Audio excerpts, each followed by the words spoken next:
What's up, guys? As you saw from the title of the video, I've been asking myself, is Marvel Snap really better than Legends of Runeterra? Or is Legends of Runeterra hurting itself so much that it's making Marvel Snap seem better? Before I start, I just want to say that I've been playing Legends of Runeterra for the past 2 years. Only recently, from the last summer, have I uploaded videos sharing my deck ideas, grinding from silver rank all the way to masters. I know I don't talk during my battles since it kind of throws me off. Also, not many people like myself care about deck intros. I'm more of let me see how the deck plays, then I'll make the choice if I want to play it or change it to my playstyle or make something new. Everything I'm going to say is obviously in my opinion, and if you want to share your opinion, feel free to do so. I enjoy playing Marvel Snap. I think it's a great game. I've been playing it for a little bit, managed to get to gold rank, and I'm a heavy Marvel fan. And I honestly gotta say, it is more skillful of a game than I thought it would be. But is it better than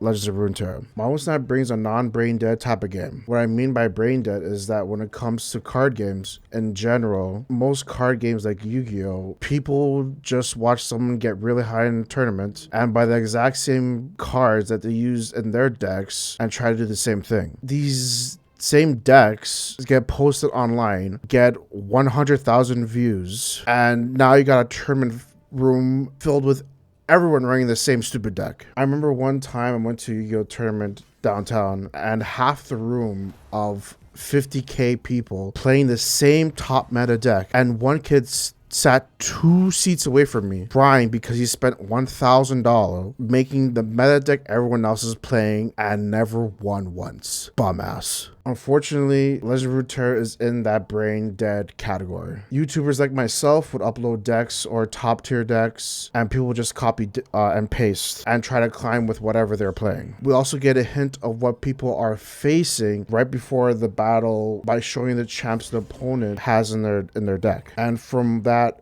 all you have to do is look up what's meta and find exactly what cards are in that deck, since most people just play what's meta, and it's boring as shit. In Marvel, you don't really have an idea what your opponent is playing in their deck. They could have anything depending on their ranks, a mixture of pool 1 or 2, or pull 2 and 3 cards, or all the pools. You can copy decks in Marvel, but it's difficult right away because of the gacha aspect. You gotta either play a lot or pretty much throw your wallet at the game. When fighting your opponent, 3 runes spawn on the left side, middle, and the right side. These 3 runes change the outcome of the game because each rune have abilities that can either aid you or ruin your plans, and they will always be random. You have to be able to adapt to the runes and the player you're facing by placing cards anywhere you think you could get a win in 6 to 7 turns. The only way the player can win is if they control 2 out of 3 runes with the most power, or other ways depending on what cards you use, like Galactus, that just nukes everything else and is the last man standing. This way of playing provides variety and the unknown of what comes next for players, and I believe this is what Legends of Runeterra is lacking: adapting to variety. And what I mean is this: Legends of Runeterra parent game, League of Legends, has this thing called a ban phase where you and your team have the opportunity to ban champions they don't want to encounter. And for some reason, Legends of Runeterra doesn't have this in rank mode, but it has it everywhere else. The way banning works in Legends of Runeterra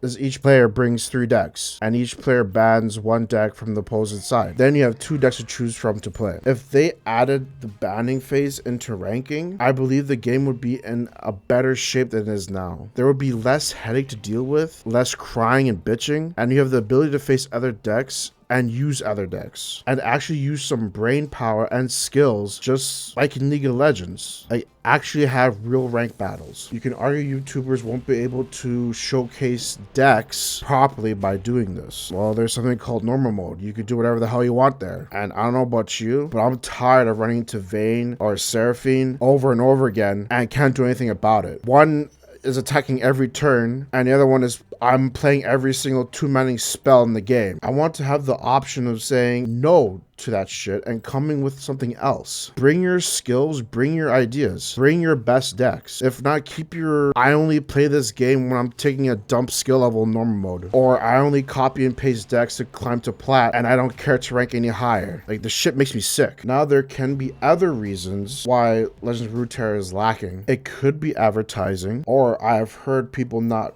being aware of the game, which I find is complete bullcrap. Game was getting millions of views every video when it first came out, so people are aware of the game. As for advertising, don't really remember the last time I ever saw a Legend of Runeterra advertisement. The expansions could be a thing. I know damn well Bando City was the most garbage expansion they ever had. I actually stopped playing when that trash came out. Like, who the hell thought of the card Minimorph? Like, honestly, go fuck yourself. The entire region just spells Hearthstone. I hate that game. That being said, is Aatrox expansion the best and will bring in more views? Sadly, no. Dreaming was the best expansion they could have ever brought, because this region literally changed the game. Second is Targon, then for me is Ruin King. I guess Aatrox could be the fourth best, you know, because of how badass the logos look and the music they brought. But at the state of this game where it is right now, who gives a shit? And of course, when it comes to Twitch numbers, Marvel is beating them, doubling their numbers and then some. And honestly, the only way that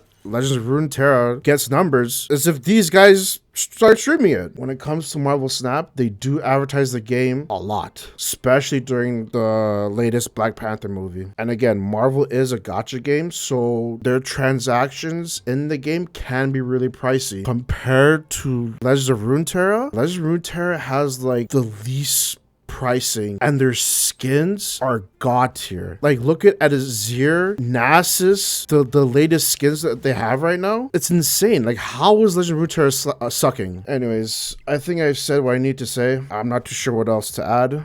As for which game is better, I have to say Marvel is, because of the gameplay alone, and the gameplay is more fun and skillful than Legend of Runeterra. At this point, it's up to the devs or whoever's in charge of Legend of Runeterra to make it better. As for me, I don't think I'll be playing Legend of Runeterra anytime soon. I have tried Aatrox. I've tried to like put some cards together. I tried to make like a lore theme with Aatrox and Pantheon, because since in League of Legends, Pantheon's picture, you have Aatrox in the background, and I want to do something cool with that, but I'm just running into whatever is meta once again, and I'm just done with it.